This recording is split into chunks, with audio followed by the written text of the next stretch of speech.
زمارونو د رمضان د میاشتې او د قرآن شریف ډیر جوور نسبت ته یو بل سره. الله پاک قرآن شریف خاص نزول پر رمضان کې کړی دی. 3 نزول یې ده. یو خاص نزول د لوح محفوظ نه بیت العزت ته دا پر رمضان کې شوی دی او رب العالمین قرآن شریف کې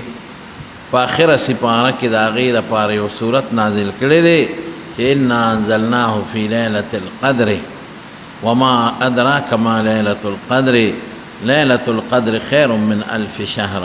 چې ما دا لیلة القدر د قدر په شپه دا قرآن شریف نازل کړی. او جمهور علماء کرام او امت په دې متفق دي چې لیلة القدر دا په رمضان کې ده. شهر رمضان الذي انزل فيه القرآن، اللہ بلدے فرمائے هدى للناس وبینات من الهدى بینات. نو اللہ قرآن شریف رمضان کے نازل کرے. د دې وجنا علماء کرام لیکي چې رمضان سره د قرآن یو نسبت ته، نو مسلمانانو لپاره دي چې په رمضان کې د قرآن شریف تلاوت د نور میاشتو په نسبت زیات وکړي. څومره چې آسماني کتابونه دي، که تورات دی او که زبور او انجیل او که نور صحیفې دي، دا ټول رب العزت پر رمضان کې نازلې کړي. حضور پاک مبارک تب جبریل علیہ السلام راته او پر رمضان کې به ورته قرآن شریف اورو، دا ورچې ورته وایي څومره چې به نازلو هغه به ورته اورو. او چې کله حضور پاک په کومه بیماری کې وفات شوی دی، نو حضرت عائشہ صدیقہ رضی اللہ تعالی عنہ ته وایي او خپل لور ته حضرت فاطمه رضی اللہ تعالی عنہ ته وایي چې فاطمه زما د بیماری زما د وفات بیماری ده،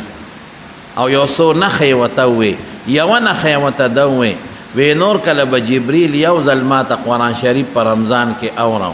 او په دې تېر شوي رمضان کې 2 ځله ما سره ده ورکړی دی. یدارسه القرآن زمونږ د علما لیکي وی دا باب مفاعله د جانبینو نه، یو ځل به جبریل علیه السلام اولسته، بیا به ورته حضور پاک اولسته. نو په آخر کال کې 2 ځله جبریل علیه السلام لوستلی دی او 2 ځله ورته بیا نبی کریم صلی الله علیه وسلم اورولی. دې وجې نه زموږ علما لیکي چې تاسو د نورو عباداتو په نسبت د قرآن شریف د لوستلو عبادت په رمضان کې زیات کې. او زمونږ بیا د حضرت عمر فاروق رضی الله عنه زمانه وه. حضرت عمر فاروق رضی الله عنه زمانه کې د حضور پاک مبارک زمانه کې تراویح نه وي، هغه تهجد په جمع کړي دي. په آخره شپه کې تهجد په جمع کړي دي، اعتکاف کې ناستو او ځان ته په جومات کې د پوزکي او کوټګۍ جوړه کړې وه. څوک صادر خور کوي چې چاته نه ښکاري، او څوک هغې به پوزکې تاوه، نو ځان ته یې پوزکې تاو کړی. نو یو شپه راووت او صحابه جومات کې ناستو، نو هغوی ته یې جمع وکړه، 8 رکعاته تهجد یې ورته په جمع وکړه. هغه صحابه چې خواره شو، ګوره صحابه شوق ته وګورئ. نو نورو ملګرو ته الو هلکه مونږ خو بېګا ډېره لویه ګټه کړې ده، څنګه رسول الله مبارک سلام تهجد په جمع کړی دی. بس هغوی مرالل اوهو دا خو لوی غنیمت دی چې په رمضان کې او بیا د شپې د دواړو جهانو مبارک سردار پسې د مونږ په جمع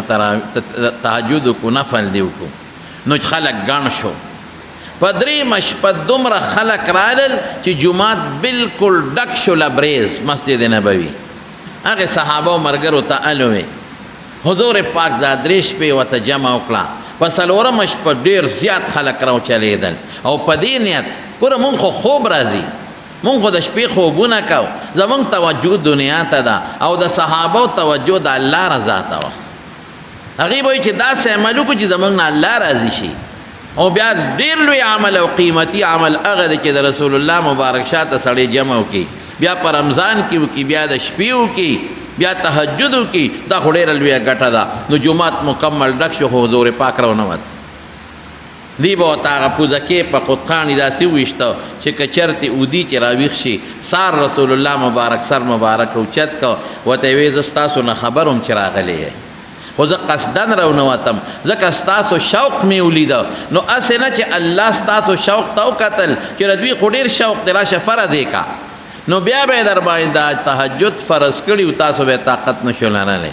دغه درې شپې حضور پاک دا تهجد په جمع کړي دي په آخره شپه کې ختم هم پکې نه دی کړی خو درې شپې بیا د حضرت ابوبکر صدیق زمانه هم دغه سوا د حضرت عمر فاروق رضی الله عنه زمانه چې راله نو هغه یو ځل جومات ته راووت نو خلک لګیا دي یو ځای امام ولاړ دی او خلک ورپسې مونځ کوي بل د امام ولاړ دی خلک ورپسې لګیا دي مونځ کوي بل د امام ولاړ دی خلک ورپسې لګیا سي مونځ کوي نو دی وی لو جماعتم لو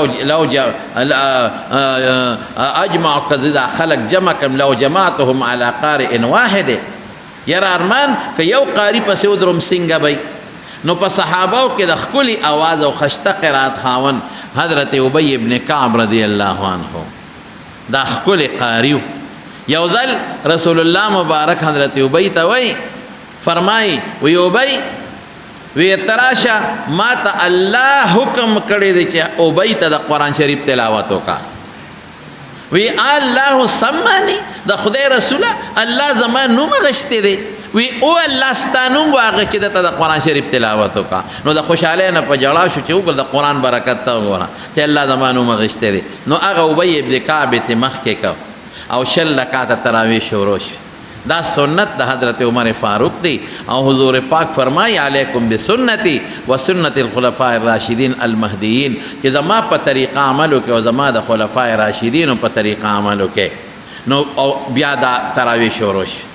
څنګه تراویح به زمارونو کدی هم لګ ځان پوي کې مونږ خو زمون خلق خو تراویح حیران شم قاری صاحب خو ډېر ښکلې تراویح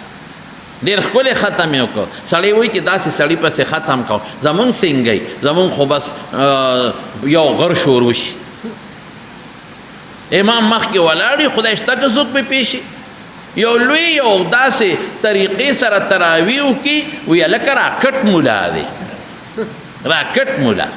لکه دا سپومې ته خیږي سر او که دا مریخ ته روان دی یو غر شروع کړي هغه دی نه ورته بل اواز وکړي استاد جي ټیټ شه ته وایې چې دا ډیبری ده او یا دا چې ته موټر دی او ګاډی دی ټیټ شه هلکه خدای سره ټوکې کوي نه په فاتحه څوک پېښي او نه په ختم څوک پېښي الحمدلله رب العالمین ضالین الله اکبر خدایه پاکه دا دې څه ووایې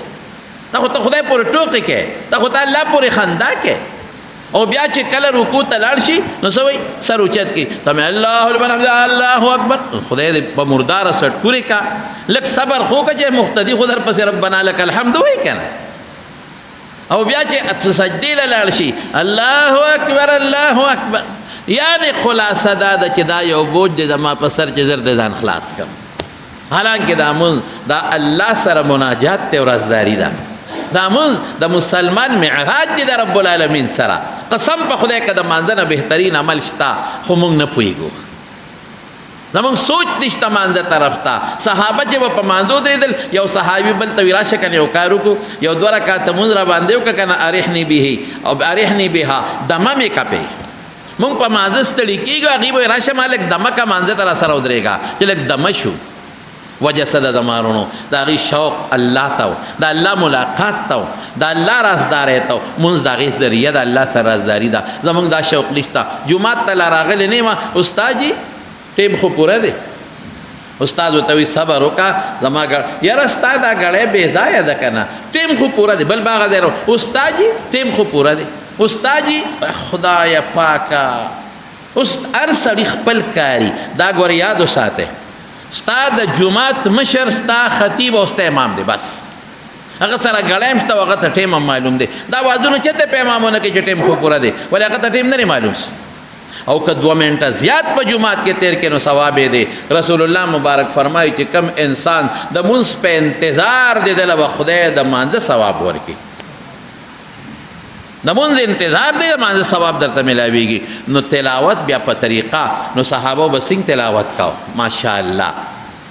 داسې تلاوت به کوو 4 رکعته به نفل وکړل ښه تهجد تراویح وکړې 4 2 او 2 نو بیا به امام دمه شو نو خلق صحابه به پکې ودرېدل نو ځان له به پکې 4 رکعته نفل وکړل نو بیا به په جمع 4 رکعته وکړل نو امام به بیا دمه شو نو صحابه به پاسېدل بیا به 4 رکعته نفل وکړل نو بیا به سلور دو رکعاته په جمع وکړل نو صحابه به پکې پاسېدل سلور به پکې بیا نفل وکړل په دا دمه کې ترویحه ورته وایي دمه کې نو بیا به سلور په جمع وکړل په دو رکعاتو نو په دې میانس کې چې دا موږ سبحان الله والحمدلله دا کلمات وایو دې له یو منټ دمه کوو دې له به هغوی دومره دمه کوله چې دې کې به سلور رکعاته نفل کول د دې وجې نه امام مالک صاحب مدینه منوره کې پاتې دی نو هغه وایي چې تراویح یو کم څلوېښت رکعاته دي هغه یو کم څلوېښت رکعاته تراویح کوي یو کم څلوېښت رکعاته زمونږ خلک ورپورې شلو پورې زمونږ خلک ټوقې کوي یو خندا ورپورې کوي زمونږ په کلي کې پخوا یو ملک صاحب اوس مړ دی خدای پاک دې وبخي زه ماشوم هم چې وفات شوی ډېر ټوقي ټقالي و زمونږ باباجي ورته یو ملک صاحب ته خو تراوله نه راځې وایي سنډا شل د لښکته پورته کړه که د ځای نه رپ وو رپ سنډا شل د لښکته پورته کړه ځای نه رپ وو ته مونږ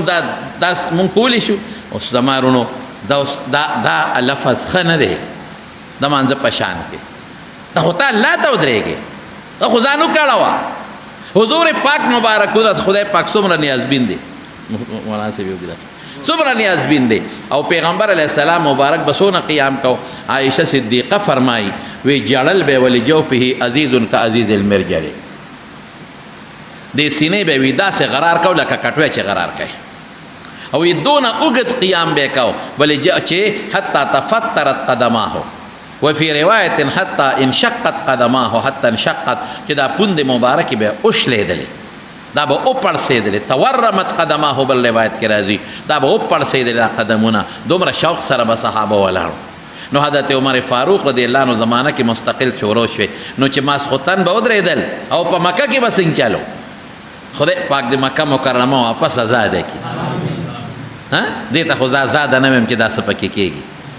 داسې ازادېدل لکه مخکې به چې څنګه تراویح وي پکې چې ټول حرم کې به د خپې د ایښودو ځای نو بر توسعه کې به د خپې د ایښودو ځای نو حرم کې خو مړه حرم خو د امان ځای دی من دخله کان آمنا ولې سوچ زموږ نشته حرم د امان ځای دی موږ حرم نن د بیمارۍ ځای جوړ کړی دی حرم مبارک کې زمزم دی الزمزم لما شرب له رسول الله مبارک فرمایي چې کم مقصد لدی اوس کله هغه به خدای پوره کوي تی د کرونا د ختمېدو په نیت اوس که خدای به کرونا په ختمه کړي نن حرمین بندي صاحب خلک جاړي جړاګانې کوي زمونږ اعمال دي زمونږ د امت مسلمه اعمال دي د هغې د وجې نه الحرمین نن بندي معدودي یو څو کسان لګیا دي او پکې تراویح کوي او تراویح کمې شوي دي مختصر شوي دي او زر زر کوي هلکه دا ولې داسې کوې دا ولې داسې کوې خدای ته وجاړئ چې د خدای بیماری ختمه شي الله ته زاري وکړئ الله ته وجاړئ چې خدای پاک کرونا را نه ولي زمزم وسکئ چې خدای پاک بیماری ختمه کړي طواف وکړئ او ملتظم ته ورشئ ملتظم نن بند دی نن د دعا ځای ملتظم بند دی هغې ته څوک نشي ورتلی نن د دعا ځای حجر اسود بند دی هغې ته څوک نشي ورتلی نن هغه درشل بنده ده چې سړی به ورته ودرېد بیت الله ته وایي فقیر ببابک یا الله ستا په دروازه یو عجز او فقیر ولاړ دی مسکین ببابک مسکین ستا په دروازه باندې ولاړ دی محتاج ببابک الله محتاج ستا په دروازه ولاړ دی مریض ببابک مسافر ببابک خدای ستا دروازې له مسافر راغلی دی ربا نن هغه د دعا ځای نه بند دي هغه مقام ابراهیم هغه نن بند دی په دیوال کې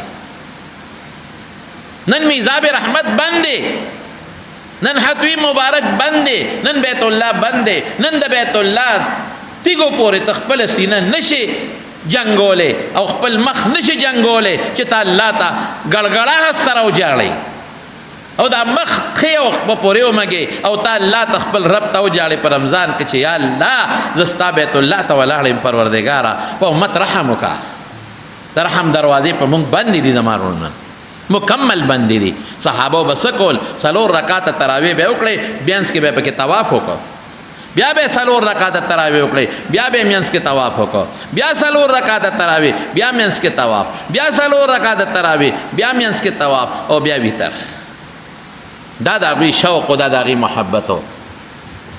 د مارونو نن امت مسلمه د الله نه لرې شوې دی خفه کېږو به نه نن موږ د خدای ته هغه مینه نه کوو د الله سره چې د الله د شان سره او د الله د ذات سره کوم محبت پکار دی هغه موږ مال سره کوو امونږ دولت سره کوو امونږ بلډینګ سره کوو هغه موږ نن توکرې سره کوو، هغه موږ د دنیا جاه و جلال سره کوو، موږ دولت سره کوو او په دې سوچ کې موږ پراته یو چې پیسې زیاته شي او دولت زیات شي. دا دویم نمبر خبره ده. زما قسم د الله په ذات چې کم شی تعالی خدای مقدر کړی دی بدل خدای خامخا درکوي، او چې الله تعالی کم شی نه دی مقدر کړی ته ځان له زړه شین کا خدای شته کې ځان ته پیدا کې او حاصلې کې. نو رب العالمین ته توجه پکار ده. بیا د رمضان په دې مبارکه میاشته کې الله ته سر بسجود او د الله عبادت پکار دی او ختمونه پکې وکړي، تلاوت پکې وکړي څنګه صحابه کرامو کړی دي. الله ته جړاګانې پکې وکړي. قسم دې د دواړو جهانو مبارک سردار په خپله به جړل، داسې به وجړل داسې، حالانکه څومره نیازبین او قبا دغه بقي مقبرې ته به لاړ او هلته به ناستو او الله ته به جړل او سجدې به یې لګولې، په سجدو کې به امت دپاره د بخښنې سوالونه کول او جړاګانې به یې کولې. دا د جړا میاشته او بیا د قرآن شریف غوندې عظیم کتاب. خفه کېږو به نه، مونږ قرآن لم هغه توجه ورنه کړه چې د قرآن کوم حق په مونږ باندې پورې دی.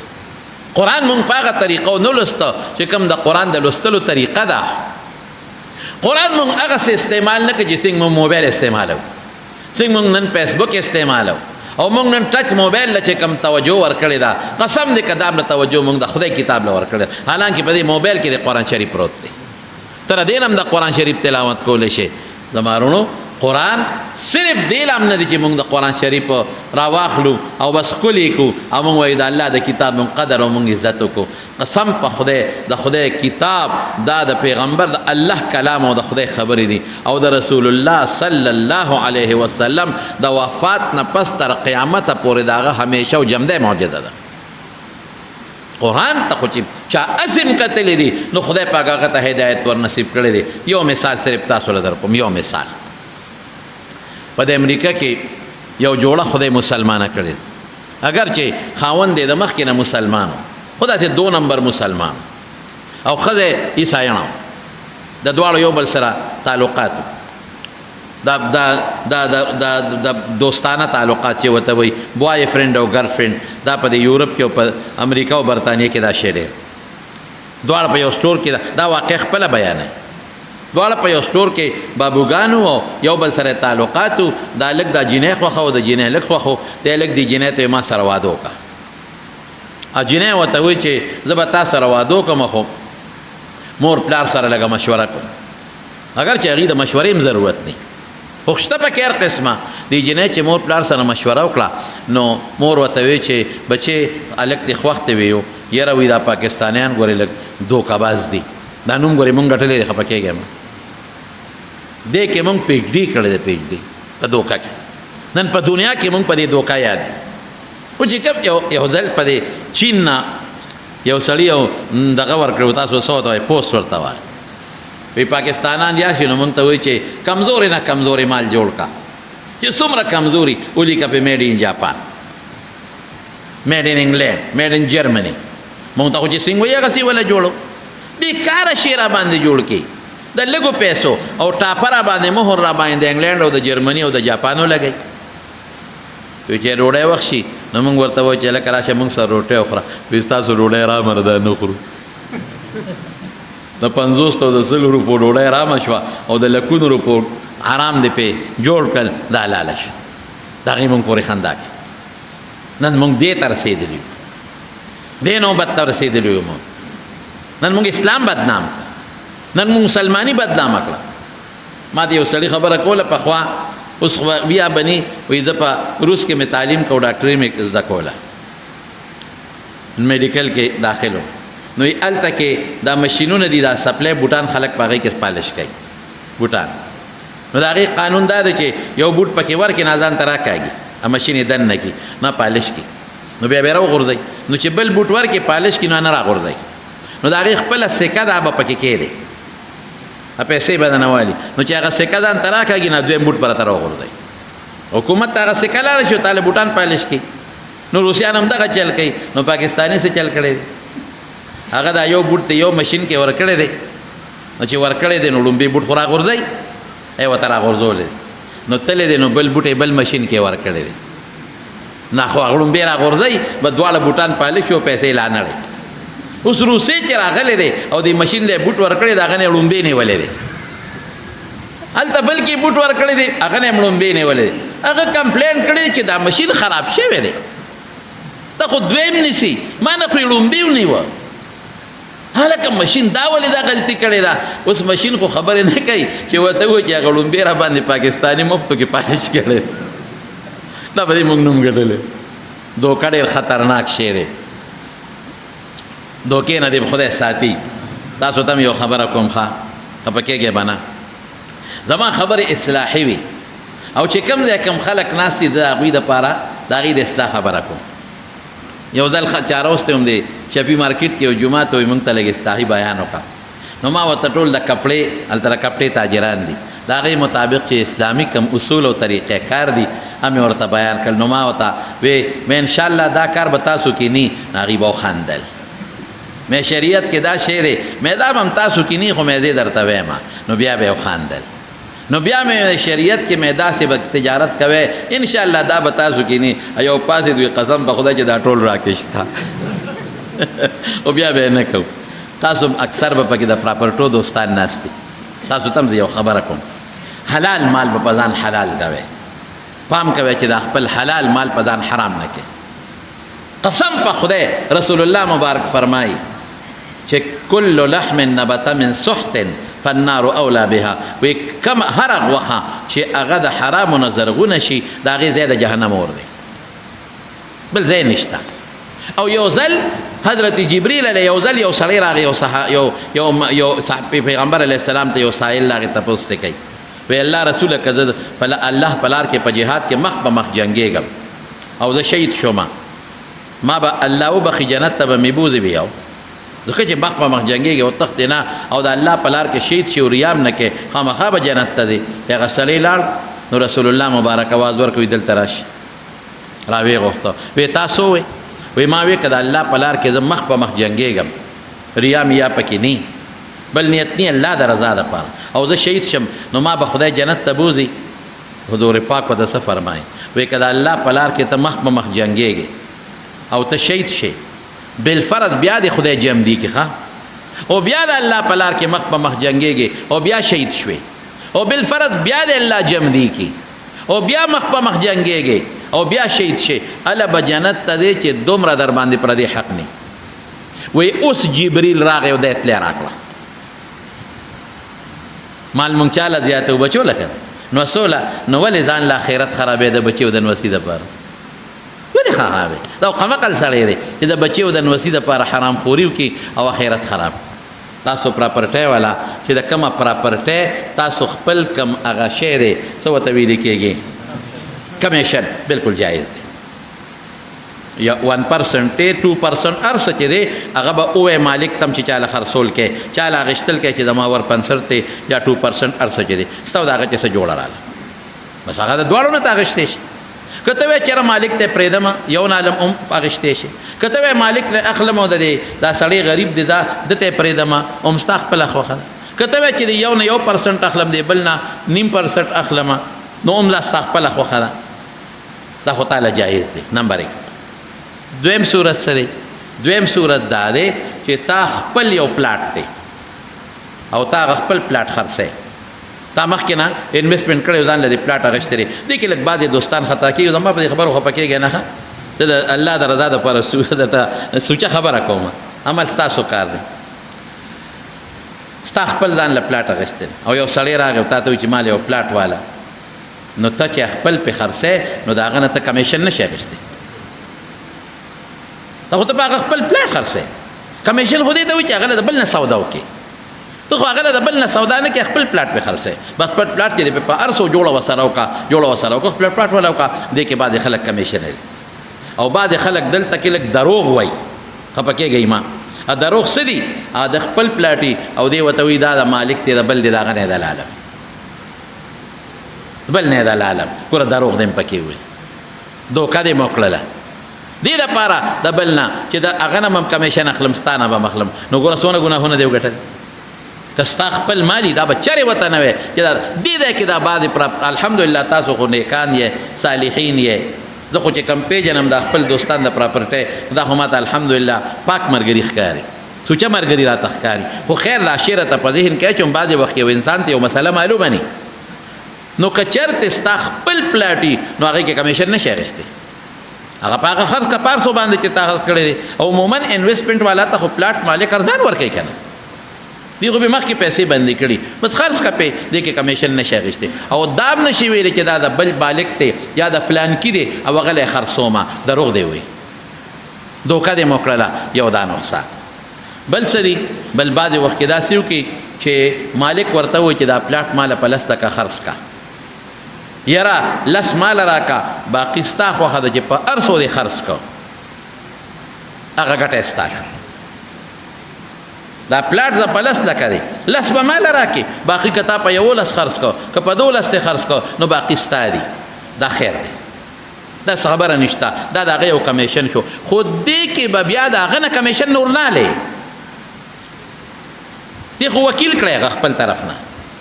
د هغه طرف نه ته وکیل شوې نو داسې به نه کوې چې پلاټ دې په 11 لکه خرڅ کړه لږ دې ته هم وګټلې په 12 دې خرڅ کړه 2 دې هم وګټلې او د پاسه کمیشن هم ته واخلې دا به نه کوې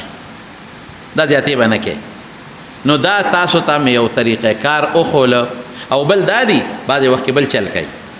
دا ما ته پته ده لږه بعضې وخت کې دا چلو کي چې هغه ته وایي تاله پلاټ خرڅومه په 100 باندې په 10 لکه بل ته وایي پلاټ مې دله واغېش په 100 په 12 لکه یا په 11 لکه دا لږ پکې ووایي یاره تاسو به که خیر انشاءالله داسې نه کوئ تاسو ښه خلک یې انشاءالله العزیز خیر که نه ناظم صاحب ښه سړی دی دې کې څه چلو کي یو سره یو کاغذ ولیکي او بل سره بل کاغذ ولیکي نه په یو کاغذ لیکل کوئ په یو کاغذ هغه ته ښکاره کړي چې په 10 مې خرڅ کړه دې بل ته ښکاره کړي چې دا مې د هغه نه په 11 دله واخېسته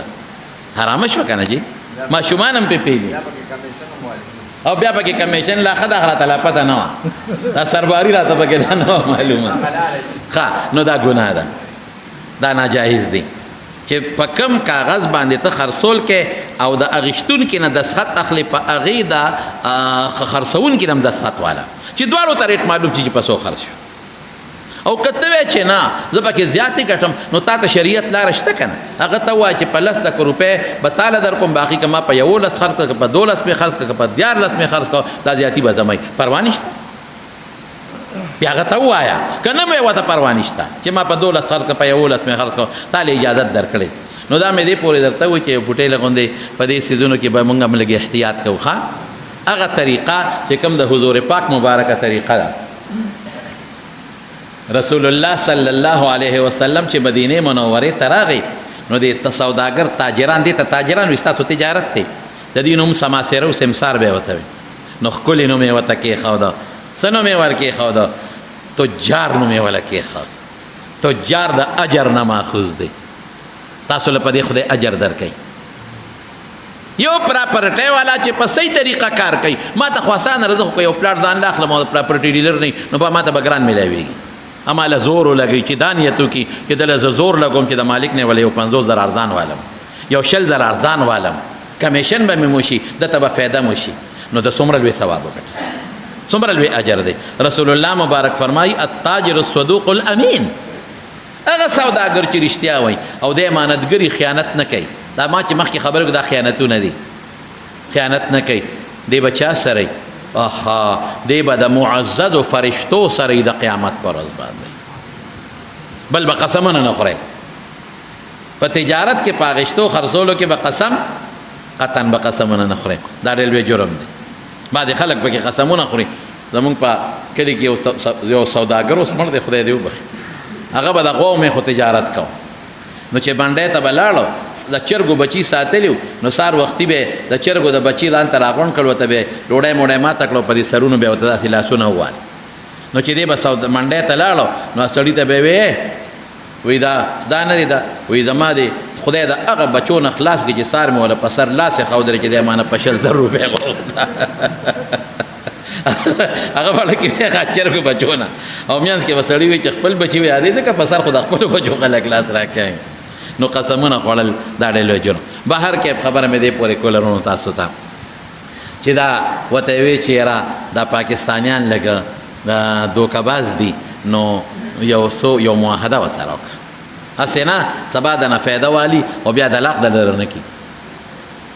څه معاهده ورسره وکړم نو مور ورته یو څو ټکي وښول نو دا جینۍ راله او دې دوست یې ووی د بوای فرینډ پاکستاني ته وی زه راسره واده کوم خو یو څو شرطونه به یو شرط به دی چې د واده نه پس به ته ما سره منتقل کېږي چې زما کوم فلیټ ټیل ته به راسره اوسېږي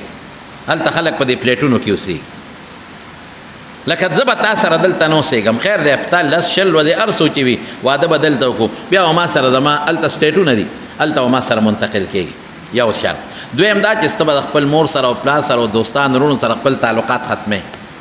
زما د مور پلار او ورونو دوستانو سره به خپل تعلقات دریم شرط به دی چې د اتوار پر ورځ به ما خپل چرچ ته بوځې د به عبادت له ځم که ته راته بار کښېنې او که دننه کښېنې خو ما به بوځې سنډی او څلورم دا دی چې ما ته به دا نه وی چې مسلمانه شه زما د اسلام نه ډېر لوی نفرت دی اسلام مې بدي شي او زه به تا ته دا نه ویم چې عیسایي شه ستا خپل مذهب زما خپل مذهب دی هلک وی دا جینۍ مې خوښه وه دا شرطونه مې ورسره ومنل عدالت ته لاړو ستا مه ولیکه او نکاح مو تړله او واده شو وی څو ورځې زه په هغه پلار مور سره په هغه یو بلډینګ کې فلیټونو کې اوسېدلم یو پلازه کې وی چې بیا د شرط مطابق ما خپله کډه کوډه ونغښتله او دا جینۍ ډېره لرې یو بل سټیټ کې اوسېدله هلته کې منتقل شوم ورسره ځکه ما شرط یې ښودی وی دې زما د ډیری نه او د موبایل نه زما د مور پلار وروڼو دوستانو نمبر یې ډیلیټ کړې ختمې کړې خپل یې راته واچولې ما دې دپاره مور پلار هم پرېښودل دوستان هر څه مې پرېښودل ختم به سره اوسېدم وی 3 کاله ډېر خوشګوار تعلقات تېر کړل دا به هر اتوار ما بوتله چرچ ته دې به دننه خپل انجیل شریف بایبل د هغې تلاوت کوم لوسته به زه به ورته کله دننه تاوېدم کله بار بیا به مې ګاډي کې راوسته دې ته ما نه وي چې مسلمانه شه دې به ما ته دا نه وي چې عیسایي شه 3 سال 3 کاله به م په دې کې ډېر خشته ښکلې تېر کړل سهار به تلو یو سټور ته ډیوټۍ له مازدیګر به واپس رات وی یو ورځ زما را دې ښځې چوټي وه دا نه وتلې او زه سټور ته تللی چې زه مازدیګر رالم نو دې هغه سټور صفا هغه خپل فلیټ صفا کړی خاکرو به یې راوستی او ډسټینګ کې یې کړی او هر څه یې صفا کړي صفایي یې کړې وه نو ما دې ښځې ته وویل چې ښځې ولې تا صفایي کړې ده وی یو زما چوټي وه نو ما خاکرو به راوسته او ما دا خپله صفایي کړې ده چې دا به هر څه صفا کړم نو مونږ خلک خو چې کم زیاتي اخبارونه رسالې وي نو هر هغه کو نو یو پاک ځای کې اوبو کې واچو یا یو پاک ځای کې وسولو چې د هغې بې احترامي ونه شي هغې خو ټول یو ډیران ډسبل ورته وي هغې کې غورځوي و د کومیټې ګاډۍ یې وړي نو چې څومره اخبارونه مونږ کتلي و ډایجسټ وې او کوم لیټریچر مونږ کتلي و اخبارونه نو هغه د ښځې مې را هر څه صفا کول نو یو ډسبل و زمونږ د هغه فلیټونو خوا کې یو ډیران چې ورته مونږ وایو هغې ته یې غورځولې مشترکه ډیرانې وی زما سره یو قرآن شریف و د هلک وی ما له مور راکړی زما په شوکیس کې پروت و کپړه کې نغښتې وی چې ما وکتل قرآن شریف نو وی د شکي شوم نو ما دې ښځې ته وی چې ښځې دلته کې یو شی په رومال کې تړلی و ما ورته قرآن ذکر نه کړي چې قرآن شریف و یا زمونږ کتاب و څه شو نو یې ښځې راته وی چې یاره ما څومره فالتو څیزونه ډیران ته وغورځول نو دې شي هم تا 3 کاله کې ګوتې نه وې وړې نو ما وی دا ویم د خاوند څه فالتو شی دی ضرورت یې ورته نشته نو ام هم ډیران ته غورځولی دا هلک وایي چې دا مې واورېدل دې زړه مې یو درز نارې کړې او واقعي زما وروڼو د قرآن په بېعزتۍ به مسلمان له خامخا په زړه کې یو خفګان راځي یا د الله په بېعزتۍ یا د رسول الله مبارک په بېعزتۍ باندې او چې په دې د انسان په زړه کې څه قسمه پریشانی را نشي دا به مسلمان نه نو دا هلک وایي چې زه داسې 2 نمبر مسلمان وم هېڅ قسمه داسې ومه چې ما په ژوند کې چې ته مونځ نه و کړی وایي مونځ راتم نه یو اختر او بل اختر به مانځله تلم چې خلک به سینګ اوټ بیټ کو هغسې به مې کول وایي ما له مونځ نه راته خو اختر پر ورځ به ځکه تلم چې د دوستانو ملاقات به وشي پکې اختر دا دوستان راغونډوي وایي په ژوند کې مې چې ته روژه نه وای نیولې بد عملو پسې به ګرځېدلم او شرابونه به مې څکل وایي ما له سمه کلمه هم نه راتله مونځ اړو راته نه صورت فاتحه هېڅ ته نه تلل خو یاره چې دا مې واورېدل چې اخو ما غورځولې دي ډیران ته نو بس زړه مې یو درز نارې کړې اوهو زما د الله کتاب نو ډیران ته پرېوته دا هغه 14 ولسم چت نه په منډه منډه راځه هغه ډیران له چې راله ومې کتل وی دا خو د کومیټې ګاډۍ دون راغلي چې مې لټو د قرآن شریف د هغه خټو دوړو په دې میاس کې راووت خټې پې پرتې وې او ګندونه پې پراته وې ما دا قرآن شریف را واخېسته و ما ته یې هغه رومال لرې کړ او ښکل مې کړ دې شونډو پورې مې ونیو او د سترګو باندې مې کېښوده او د خپلې سینې پورې مې جخت ونیوه او زما زړه راغله چې دا قرآن یاره دا خو ډېر مظلوم کتاب دی د سره خو ډېر ظلم وشو زما ښځه عیسایانه ده میمه او هغه د خپل کتاب څومره قدر کوي او په مې شرط لګولی په واده کې چې ما به اتوار په ورځ باندې خپل عبادت خانې ته بوځئ چې د عبادت وکړم څونه قدر کوي او زه ما ایمان دې ته ورسېد زما مسلماني دې ته ورسېدله چې زما د الله سنن زما د الله کتاب ډېران ته پرېوته وی د قرآن شریف په دې مظلومیت او د قرآن شریف باندې چې دا بېرحمي کمه وشوه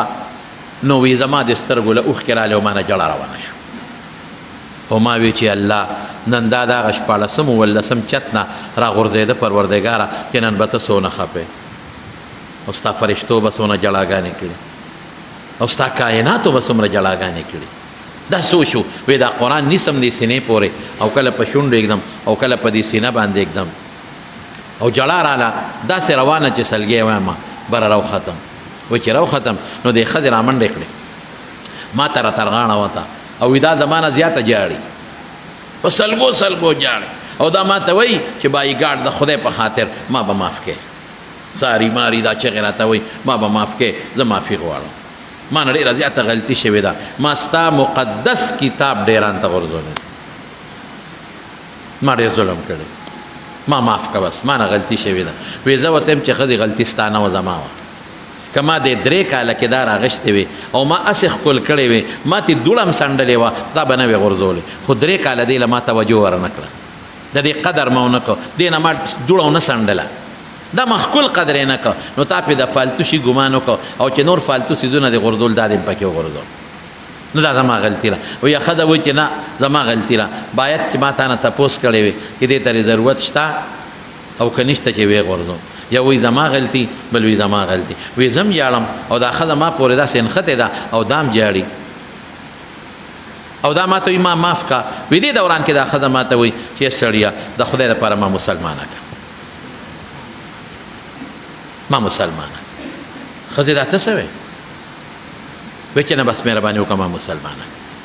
یا ښځې تا خو به ما شرط ښودو چې ما سره به د مسلمانۍ او د اسلام خبرې نه کوې وی هغه زړې خبرې پرېږده وه د خدای دپاره ما مسلمانه د چغې وی جاړي چې ما مسلمانه که ما چې خدای زه دې څنګه مسلمانه کړم ما له خپل اسلام نه راځي تا څنګه مسلمانه کړم وی ما ته وایي چې ما خپل سکالر ورته هغې وایي ملا صاحب ما خپل ملا له بوځه چې ما مسلمانه کړي او دا داسې جاړي او ما ته وایي چې فورا مې بوځه ګورې دا قرآن ما ستا د خدای دی کتاب سره ډېر ظلم کړی دی بېعزتي کړې ده زه د دې نه معافي غواړم ګوره نیت ته اوس ګوره زما د دې نه معافي غواړم او زه غیر مسلم یم دې له ګوتې نه شم وروړی چې زه مسلمانه شم چې دا راوالم او دې سینې پورې جوخته ونیسم او دې سترګو له یوسم او شونډې پې کېږدم او زه د دې نه معافي غواړم ما ډېر ظلم کړی د خدای دپاره ما مسلمانه کسه رانه ونه خېږي یا ښځې ته څه وی وایي ما ته وایي چې سړیه بس زما د زړه دنیا بدله ده زه هغه نیم پاتې او زه بله یم شابه ما زر خپل ملا له رسوه ښځې ولې مسلمانېږې زه خو خوشحاله یم خو ولې وی ته ګاډی سټارټ کړه په لاره درته قصې کوم ګاډی مې سټارټ کړه چې اختر جومات ته مانځله به تلو هغه جومات ته روان شو دا ما ته په لاره وایي هله سپیډ واګورې ساه مې ونه خېږي هله مړه نه شم ګورې ما زر رسوه ما یې ښځې پوی خو مې کا چې په څنګه مسلمانېږې وایي چې تا ما نه تپوس وکړو چې دلته یو شی او ما وی چې ما ښکته وغورځم او تا منډه کړې نو ما ته دغې پورې دا پته نه وه چې دا د الله کتاب دی ما وی ستا څه ډیري وی څه مخصوص کتاب څه بل څه شی وی دونه خو ما ته هم پته و رومال کې تړلی نو ما په دې روشندان کې په دې کړکۍ کې درته کتل چې څه شی دی چې خاوند مې دونه منډه کړې څه قیمتي شی دی وی چې تا دا راواغېسته که نه او رومال دې ته لرې که وی قسم په خدای چې د دې نه یو غونډس کې رڼا راوچته شوه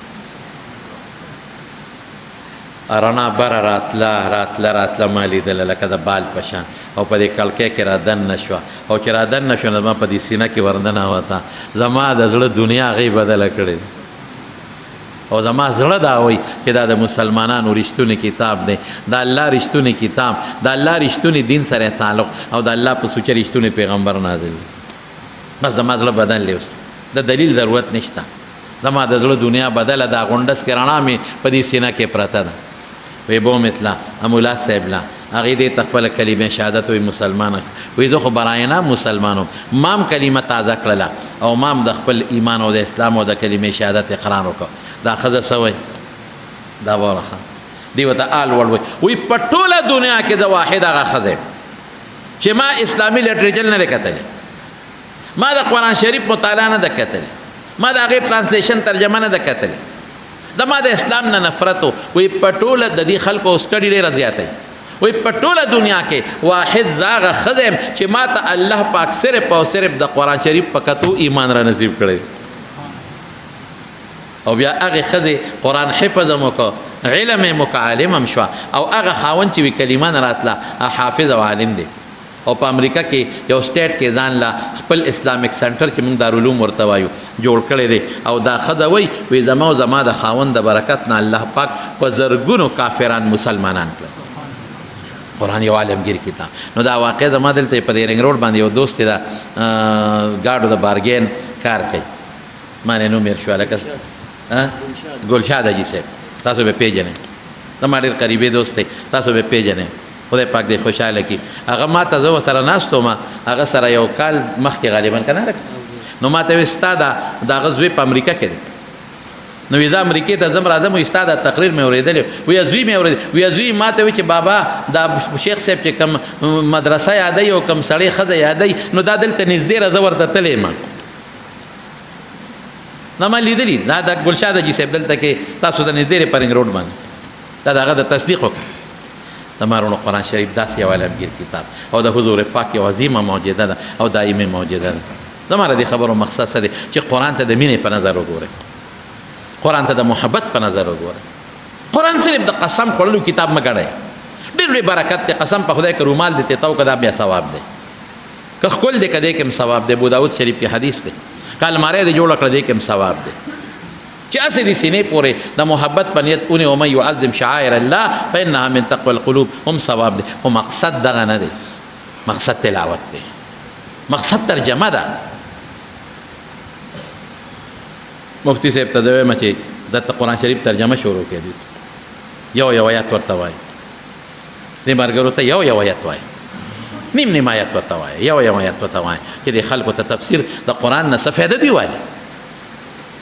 خپل بچی مې علم ته وقف کړي، قرآن ته حفظ وکړي. دې به دا بچی څومره خوش قسمت لري، دا د چا مور او پلار بچی دی که نه، څومره د مور او پلار دپاره ګټه ده.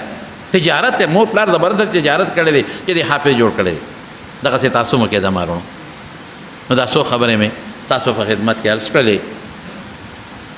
دا الحمدلله چې تاسو باندې خدای ډېر لوی فضل وکړ، ډېر لوی فضل او ډېر کرم. دا ماحول ستاسو مزېدار دی. قاري صاحب محترم قاري کلام الدین صاحب شو او د دې چې کوم ملګري دي ناظم صاحب شو یا دا نور ملګري دي، الحمدلله یو بهترین ماحول دی،